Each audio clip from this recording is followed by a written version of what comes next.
Welcome to yet another episode of The Daily Speaking Tree. In today's episode from Saint Faustina's diary, we witness a pivotal moment in her spiritual growth. Lord instructs her to confide in a new spiritual director, Father Sopocko. Initially hesitant, Sister Faustina experiences a profound shift in perspective after a gentle yet firm reprimand from Jesus. This encounter leads to a deep sense of humility within her. Under Father Sopocko's wise guidance, Sister Faustina's love for God flourishes. She acknowledges past struggles with following God's graces, but expresses immense gratitude for Father Sopocko's watchful eye and support. Most importantly, Jesus himself assures Sister Faustina that he will answer her questions and guide her path through Father Sopocko. This episode beautifully highlights the importance of spiritual direction and the powerful interplay between divine guidance and human support. Sister Faustina's journey continues to inspire us, reminding us of God's boundless mercy and love, and the importance of seeking guidance on our own spiritual paths. So let's read Saint Faustina's diary number 144. Later, Jesus gave me another priest, Father Sopocko, before whom he ordered me to reveal my soul. At first I did so with a bit of hesitation, but a severe reprimand from Jesus brought me about a deep humility within my soul. Under his direction, my soul made quick progress in the love of God, and many wishes of the Lord were carried out externally. Many a time have I been astounded at his courage and his profound humility. Oh, how wretched my soul is for having wasted so many graces. I was running away from God, and he pursued me with his graces. I most often experienced God's graces when I least expected them. From the moment he gave me a spiritual director, I have been more faithful to grace. Thanks to the director and his watchfulness over my soul, I have learned what guidance means and how Jesus looks at it. Jesus warns me of the least fault and stress that he himself judges the matter that I present to my confessor. And he told me that any transgressions against the confessor touch me myself. When, under his direction, my soul began to experience deep recollection and peace, I often heard these words in my soul: strengthen yourself for combat, repeated over and over at various times. Jesus often makes known to me what he does not like in my soul, and he has more than once rebuked me for what seemed to be the trifles, but which were in fact things of great importance. He has warned me and tried me like a master. For many years, he himself educated me until the moment when he gave me a spiritual director.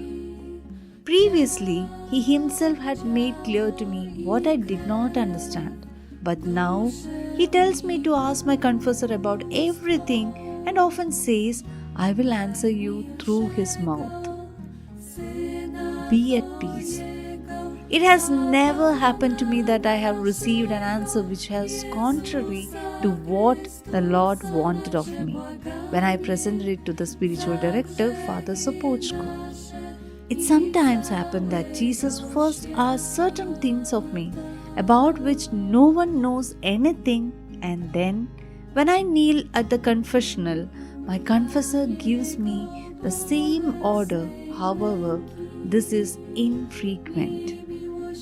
When over a long period of time, a soul has received much light and many inspirations, and when the confessors have confirmed the source of these inspirations and set the soul at peace, if its love is great, Jesus now makes it known that it is time to put into action what it has received.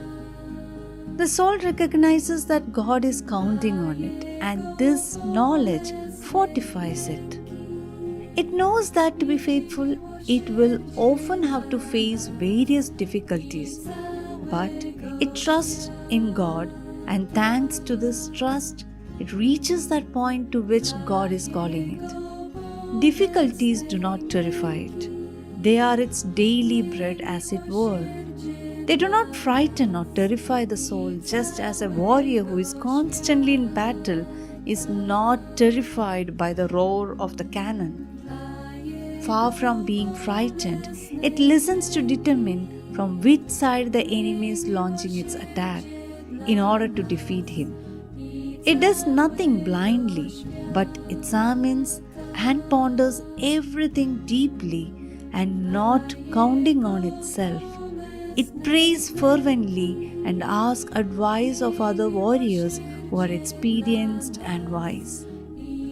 When the soul acts in this way, it nearly always wins. These are attacks when a soul has no time to think or seek advice. Then it must enter into a life or death struggle. Sometimes it is good to flee in the wound of the heart of Jesus without answering a single word. By this very act, the enemy is already defeated. In time of peace, as well, the soul continues making efforts just as in time of battle. It must exercise itself and do so with energy. Otherwise, it has no chance of attaining victory. I regard the time of peace as a time of preparation for victory. The soul must ever watchful. Watchfulness and again watchfulness. The soul that reflects receives much light. A distracted soul runs the risk of a fall, and let it not be surprised when it does fall. O Spirit of God, Director of the soul, wise is he whom you have trained. But for the Spirit of God to act in the soul, peace and recollection are needed. Prayer. A soul arms itself by prayer for all kinds of combat. In whatever state the soul may be, it ought to pray.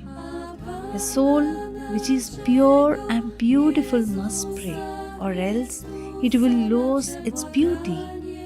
A soul which is striving after this purity must pray, or else it will never attain it. A soul which is newly converted must pray, or else it will fall again. A sinful soul plunged in sins must pray so that it might rise again. There is no soul which is not bound to pray, for every single grace comes to the soul through prayer.